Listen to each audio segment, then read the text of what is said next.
Let's look at finding the general solution for circular functions. We can see that when we sketch a circular function within its maximal domain, that there's going to be an infinite number of repetitions of the cycle, and therefore an infinite number of solutions. If we're given a y value and asked to solve for x, we can see there's going to be an infinite number of x values.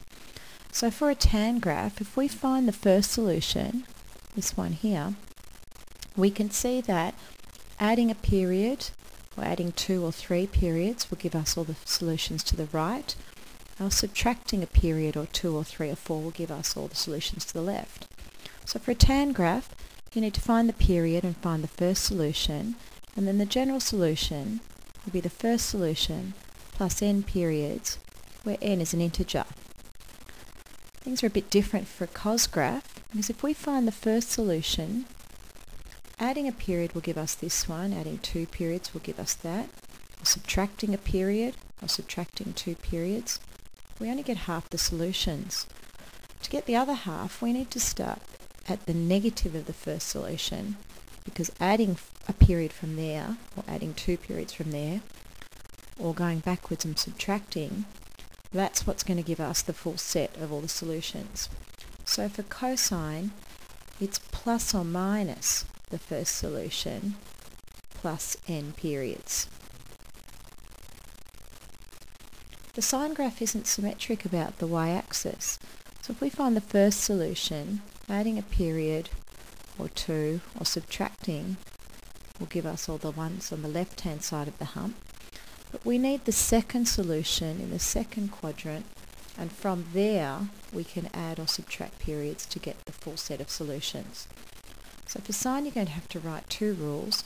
It's the first solution plus n periods, and then the second solution plus n periods.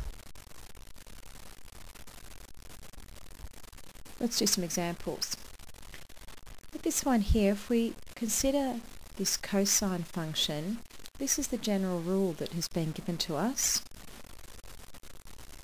So we can find the inverse cos of negative a half.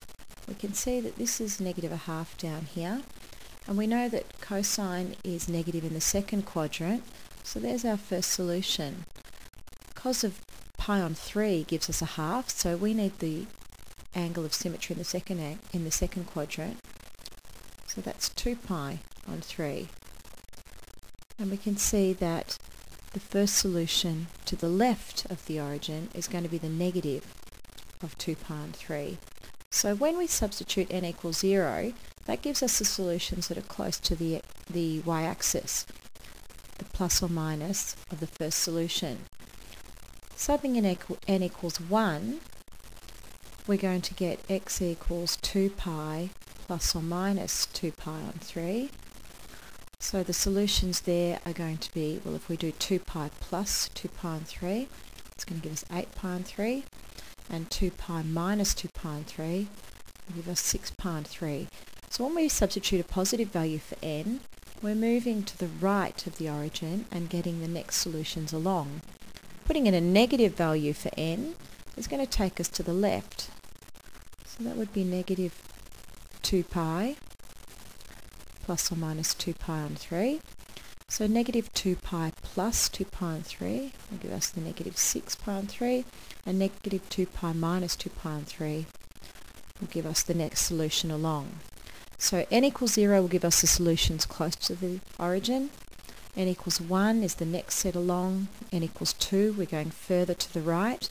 And n equals negative 1 is the next set along from the origin to the left. And n equals negative 2 takes us further away. So for us to find the general solution for this function here, the first thing we need to do is divide both sides by 2, and then we recognise that sine of pi on 3 gives us root 3 on 2. So that's a good thing. It needs to be something that we know from the table of exact values. So for sine, we need to know the period, which in this case is 2 pi on 3, and then we need the first 2 solutions. So in the bracket we've got 3x. The first solution is pi on 3. and sine is also positive in the second quadrant, so we need the angle of symmetry, which is 2 pi on 3. Now we divide through by 3, we get pi on 9 and 2 pi on 9. So that were our first two solutions. And we can write the rule, remembering we need to write it twice, plus n periods, always remembering to write n as an element of z. So that's the first one and the second one.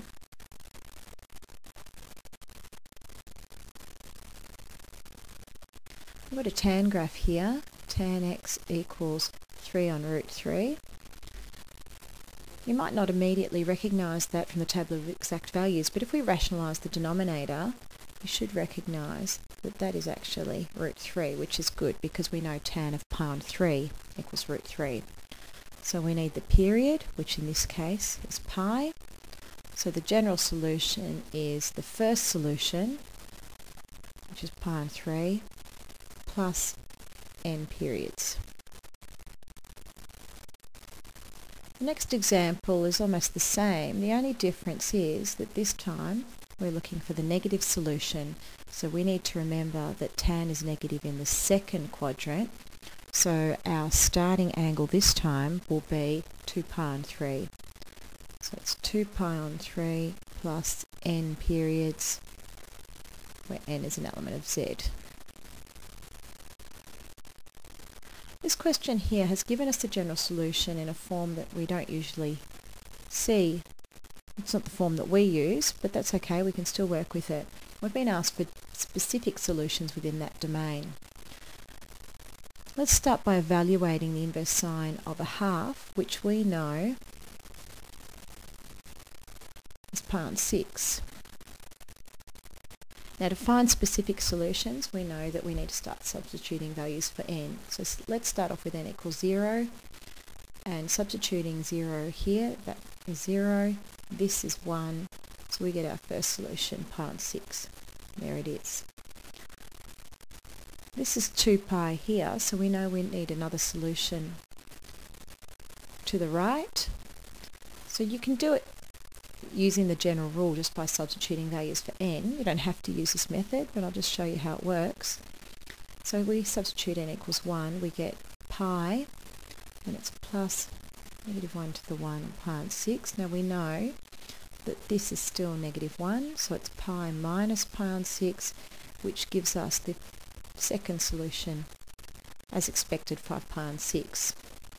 So to get the ones to the negative, you can just subtract the period from these two solutions here, the pi on 6 and the 5 pi on 6, and that'll give us those two solutions. But I'll just show you how it works using n.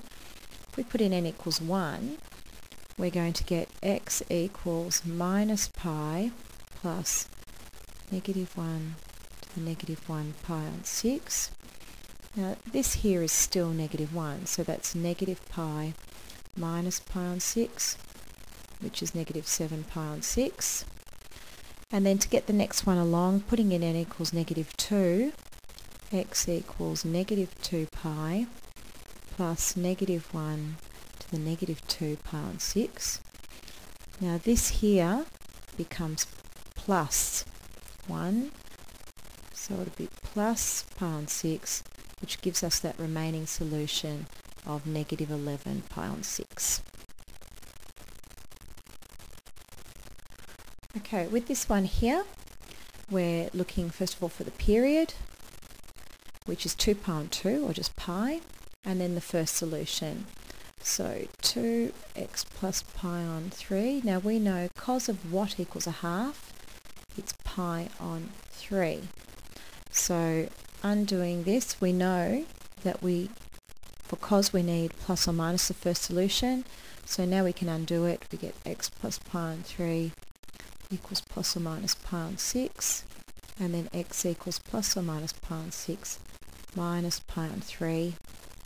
So we've got our solutions there, which are pi on 6 minus pi on 3 is minus pi on 6, and minus pi on 6 minus pi on 3, which is minus pi pi on 2.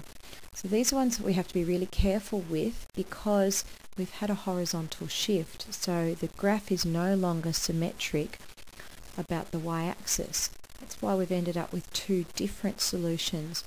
If the graph is symmetric about the y-axis, it's plus or minus the first solution, but now, which is what we used here, but because of this sideways shift, we've ended up with two different solutions, minus pi on 6 and minus pi on 2. So we just asked for the general solution, so we'll use both of those and we'll do it like a sine graph. Okay, come on, start writing. Good. So x equals minus pi on 6 plus n periods, and x equals minus pi on 2 plus n periods. Okay, so when you check your answers from the back of the book, they may have chosen these two solutions, or maybe this one and this one. It doesn't matter. You can start anywhere. Just make sure that if your answer doesn't match the answer from the back of the book, that you double check your answer using your calculator or just by adding or subtracting periods until you make sure that yours matches up. Okay, so this is going to be another one that's fairly similar. Okay, so the period is 2 pi. Sine of what equals negative a half? We know we're in negative quadrant, so we need the third and fourth quadrant solutions. The x plus pi on 3 equals, so the basic angle was pi on 6, so we need 7 pi on 6 and 11 pi on 6. So x equals 7 pi on 6 minus pi on 3 and 11 pi on 6 minus pi on 3. So tidying those up, we've got 5 pi on 6, and with this one here, 9 pi on 6, which simplifies to 3 pi on 2.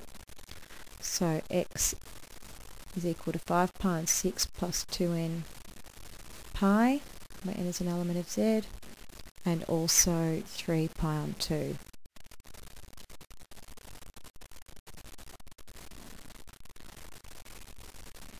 Okay, finishing up with this one here, we are going to divide both sides by 2. Now root 2 on 2, you might not immediately recognise that that is the same as 1 on root 2, just in rationalised form. So we know cos of pi on 4 is equal to 1 on root 2. So we need our period, which is 2 pi on 2, or just pi, and we need our first solution, which was pi on 4, and for cos we use plus or minus. So then we can undo our equation, pi on 4 minus pi on 4. You can divide through by 2 at this point, and then we're going to tidy that up. It's going to give us two different values, so pi on 8 minus pi on 8 is 0, and minus pi on 8 minus pi on 8 is minus pi on 4. So that gives us those two solutions that are closest to the y-axis. Now, within that given domain of negative 2 pi to 2 pi, we've got a few more solutions which we need to find. So we're going to need to add the period from each of those to get these next two, and then we're going to have to find this one as well. So let's start doing that. From here, from 0, if I add the period, that's going to give me pi. From minus pi on 4, adding a period is going to give me 3 pi on 4. So I've got those two. I need one more, so from 3 pi on 4, adding a period, that's going to take me to 7 pi on 4. And I still need these two, so from 0 minusing pi, so minus pi, and minus pi on 4 minus pi is going to give me minus 5 pi on 4. And just tidy that up by putting all your solutions in